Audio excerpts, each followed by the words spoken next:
हाय guys, तो back to back new channel. तो आपने जैसे देखा था कि मैंने पहली बार एक एनिमेशन वीडियो देखी थी नेक्स्ट टैप का, तो मैं फिर से देखने वाला हूँ क्योंकि वो वीडियो इतना अच्छा था ना, बहुत अच्छा लगा मुझे। ये वाला वीडियो भी स्टार्ट करते हैं। और बाय द वे मैं बता दे रहा हूँ, ये वीडियो नेक्स्ट टैप का नहीं है, ये कार्टून्स का दूसरा एनिमेशन वीडियो, और मैंने कभी देखा नहीं है, तो आज देखते हैं। 1 मिनट लाइक कर देते गाइस, स्टार्ट करते हैं।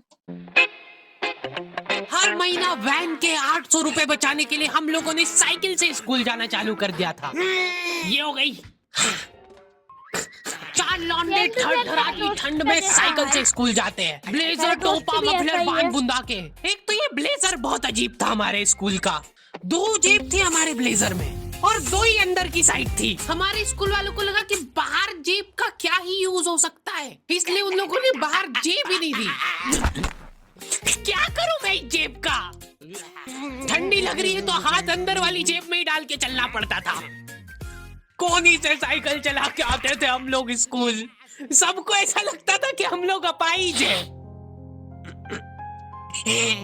और फिर एकदम से हम लोग हाथ बाहर निकाल लेते थे।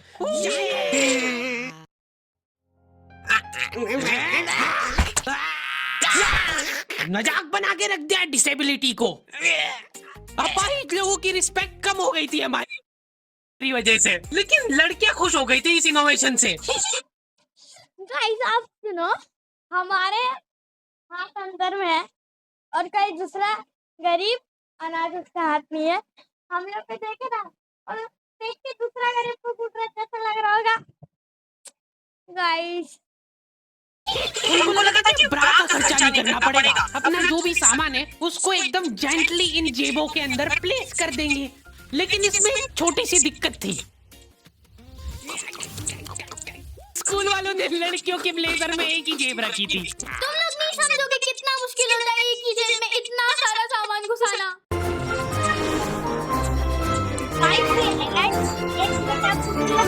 कितना मुश्किल होता है एक ही जेब में इतना सारा सामान घुसाना। हर रोज लेट होते थे हम लोग स्कूल, क्योंकि मेरी साइकिल की चेन ढीली थी। थोड़ी सी भी स्पीड बढ़ाते थे तो वो चेन उतर जाती थी। लेकिन पापा ने मेरे को प्रॉपर ट्रेनिंग दे रखी थी चेन चढ़ाने की। एक जना ऐसे खींचेगा टायर, उतने में अपने को पानी से फटाफट कस देना है। ये गाइस मेरे कॉलेज का दोस्त के जैसा, मेरा कॉलेज में एक फ्रेंड है, तो उसका भी साइकिल का चेन खुल जाता है। और मेरा फ्रेंड है, हम लोग का बगल में और एक फ्रेंड रहता है आंसू, वो एकदम डायरेक्ट ही ठीक कर देता है। किधर समझ में नहीं आया कि ठीक कर दिया। अपना जा रहा, मैं यहाँ पर खड़ा हूँ देख रहा हूँ। हो गई टाइट। बैग में पाना पेचकस रख के लाना पड़ता था मेरे को स्कूल, कि कभी भी रास्ते में चेन उतर सकती है। इमेजिन करो एक बार कि तुम चुपचाप वैन में बैठ के जा रहे हो, बीच सड़क में 4 लौंडे साइकिल पलटा के ये फटाफट क्लास में बैठे हुए मेरे को डर बना रहता था कि कोई गलती से मेरा बैग चेक नहीं कर ले। तो आज हम लोग पढ़ेंगे टेंस। सबसे घटिया, वाहियात, नीच टॉपिक लगता था मेरे को टेंस। पास्ट, प्रेजेंट और फ्यूचर तक बात ठीक थी। प्रेजेंट कंटीन्यूअस टेंस क्या होता है? Simple past, past continuous. मतलब वो बीत चुका है पर चल भी रहा है। क्या है ये? कितना भी समझ लो इस टॉपिक को, एग्जाम में जाके तुमको अंदाजे से ही सेंटेंस चूज करना पड़ेंगे कि ये सुनने में अच्छा लग रहा है तो यही होगा सही। एग्जाम में इन्विजिलेटर हमको क्वेश्चन पेपर पे कुछ नहीं लिखने देता था। इनको ऐसा लगता था कि हम लोग क्वेश्चन पेपर पे आंसर लिख लिख के चीटिंग करेंगे। लेकिन हमारी क्लास के बच्चे एडवांस हो गए थे। ये पूरी की पूरी आंसर शीट एक्सचेंज कर लेते थे। ओ, मैं जब छोटा था ना, तो मैं स्कूल में पढ़ता था स्काई सिटी। हाँ, वहाँ पर मैं 2 क्लास में था। 3 क्लास की एक दीदी थी, क्वेश्चन पेपर के नीचे चीटिंग लिख के चीटिंग कर रही थी। मैंने देखा और डायरेक्ट मैम को बताया, और वो दीदी मुझे घूरने लगी। मैंने अपना एग्जाम दिया और खत्म किया। और समझ में नहीं आ रहा, आप लोग देखिए वीडियो।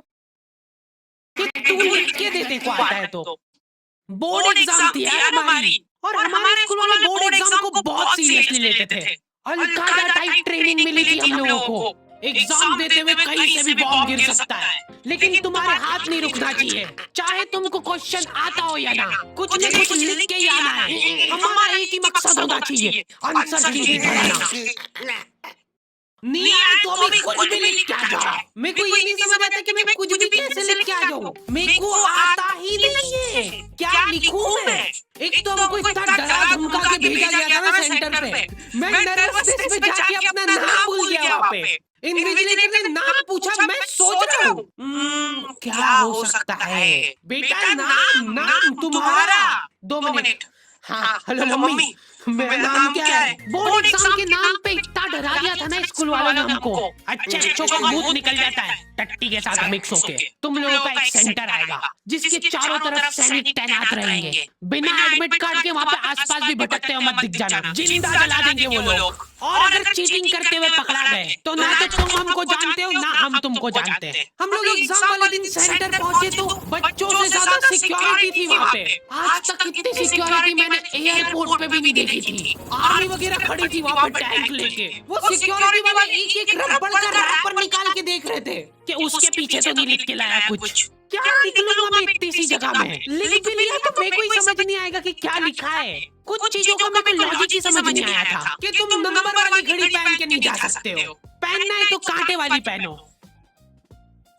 उनको शायद शक हो गया था कि ये सारे लोग एक साथ कोऑर्डिनेशन करके बम नहीं फोड़ दे। उधर एक बच्चे की घड़ी का अलार्म बज गया और वो बजता था बॉम्ब के टाइमर जैसा। अलकायदा जिंदाबाद। जिस पाउच में तुम सामान ला रहे हो वो भी ट्रांसपेरेंट होना चाहिए। मेरे बैग में से इनको पानी पेचकस मिले थे। क्या जवाब दूं मैं इसका कि क्या यूज में आते हैं? उनको वहाँ पे डेमो करके बताना पड़ा कि ये यूज में आता है ये सब आइटम। फिर बाकी बच्चों ने भी कंफर्म करा कि हाँ देखा तो है हमने इनको रास्ते में ये हरकत करते हुए। ये सब देख के उन्होंने मेरे पानी पेचकस तो हाथों हाथ नाली में फेंक दिए थे। हमारे एक साथी की जेब में से ड्रग्स बरामद हो गए थे। अरे ड्रग्स नहीं, इनहेलर है। इसको ऐसे सूंघते हैं नाक बंद होती है तो।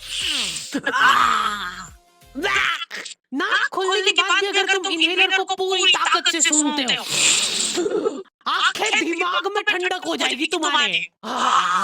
वो बच्चे नहीं होते जो पूरा साल टाइम पास करते और एग्जाम के एक दिन पहले पढ़ के एग्जाम देने आ जाते हैं। वो बनने की मैं कोशिश ही कर पाया था सिर्फ। मैंने सोचा था आखिरी रात मेरी है, रात भर मैं पूरा सिलेबस। मैं भी ऐसा ही हूँ। मेरा कॉलेज का बोर्ड एग्जाम था, मैं गया, मैं कुछ नहीं याद कर रहा था। एग्जाम का पहला दिन, उसका कल मेरा एग्जाम है। मैं बुक निकाला, 2 घंटा पढ़ा, अचानक से मुझे नींद आ गया। मम्मी उठा रही है कॉलेज के लिए, लेट हो गया। मैंने गया, कुछ याद था नहीं था। अच्छा मेरे पास में मेरा क्लास का एक दोस्त बैठा था आयुष, उसने मेरे को बता दी, नहीं तो मैं हिंदी में फेल ही था। बस चाट जाऊंगा, पर मैं एग्जाम के एक दिन पहले ही बीमार पड़ गया। सर्दी हो गई मेरे को, तो मैंने सोचा ठीक है अभी थोड़ा रेस्ट करते, सुबह उठ के पढ़ाई करेंगे।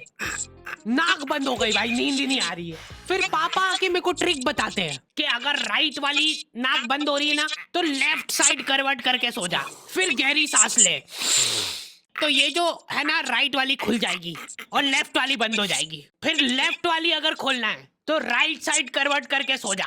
पूरी रात करवटें बदलता रह गया मैं। सुबह रास्ते में जाते जाते पढ़ रहा हूँ मैं, क्योंकि बाकी बच्चे भी यही कर रहे थे। बच्चों को लग रहा है कि भाई जितना हम लोग साल भर में नहीं पढ़े उतना हम लोग रास्ते में जाते हुए पढ़ लेंगे। रास्ते में ऐसे कॉपियां लेके घूम रहे जैसे इनसे ज्यादा पढ़ाकू कोई हो ही ना। सुबह हम सब लोग सेंटर लेट पहुंचे क्योंकि साइकिल की चेन उतर गई थी तो रास्ते में वो कर रहे थे। How to build your dream video game in 2 minutes. Just download Sakai and describe your idea. वो कर रहे थे। और क्वेश्चन पेपर भी लेट हो गया था उस दिन।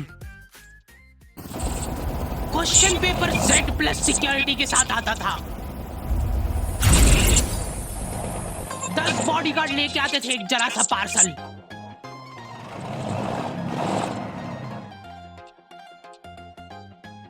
और फिर देने के बाद बोलते थे ये असली पार्सल नहीं है। असली नहीं है तो जोर से भी बोल सकते हो, ये असली पार्सल नहीं है। ये लोग पता नहीं किसी को तो गुमराह करने की कोशिश कर रहे थे। इनको डाउट था कि इतनी सिक्योरिटी के बाद भी कोई पेपर चोरी कर लेगा, तो ये लोग इतनी सिक्योरिटी में नकली पेपर लगा रहे थे। असली पेपर तो एक और बॉडीगार्ड नाले में तैरता हुआ लेके आ रहा है। ये पानी पेचकस किसने डाले नाली में? ये लो। मजाक कर रहे थे हम तो, यही है असली क्वेश्चन पेपर। जाओ बांट दो फटाफट।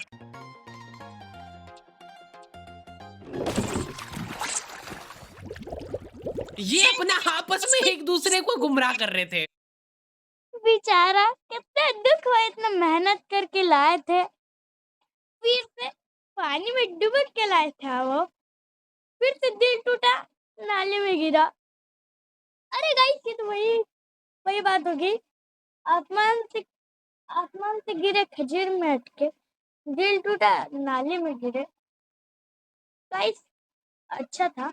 एक बार बस सोच के देखो कि ये सारी हरकतों के बाद भी अगर पेपर लीक हो गया, सोचो एक आदमी टेलीग्राम पे क्वेश्चन पेपर भेजने लग गया था, वो भी एग्जाम के महीने भर पहले से, तब तक क्वेश्चन पेपर बना भी नहीं था। तो अब जो आदमी हमारा क्वेश्चन पेपर सेट करने बैठा, उसने सोचा कि उसका काम इजी हो सकता है, क्यों ना थोड़ा सा स्मार्ट वर्क कर लिया जाए। उसी ने सबसे पहले वो फेक क्वेश्चन पेपर खरीदे और वैसे के वैसे चेप दिए। जिसने पेपर लीक करा था वो खुद सोच में पड़ गया कि ये कैसे हो गया। एग्जाम खत्म होने के बाद इन्विजिलेटर को बहुत मजा आता भाई कॉपियां छीनने में। एक सेकंड भी किसी को ज्यादा नहीं मिलना चाहिए। बस एक बार टाइम ओवर होने के बाद कैसे लिखा तूने? एक बच्चे ने खुद से कॉपी दे दी तो इनको डिसरिस्पेक्टफुल महसूस हो गया था, उसको वापस से कॉपी दे दी कि लिख ले थोड़ी देर और। जैसे लिखने लगा वापस छीन ली। ओके, तो दी एंड हो चुका है। पिछली बार मैंने तुम लोगों को 2.5 लाख लाइक का एम दिया था, जो कि तुम लोगों ने बहुत आसानी से कर दिए थे। तो इस बार एम रखते हैं 3.5 लाख लाइक्स का। जैसे तुम लोग 3.5 लाख लाइक का एम कंप्लीट करोगे, अगला एपिसोड में सीधा अपलोड कर दूंगा। मिलते हैं नेक्स्ट वीडियो में।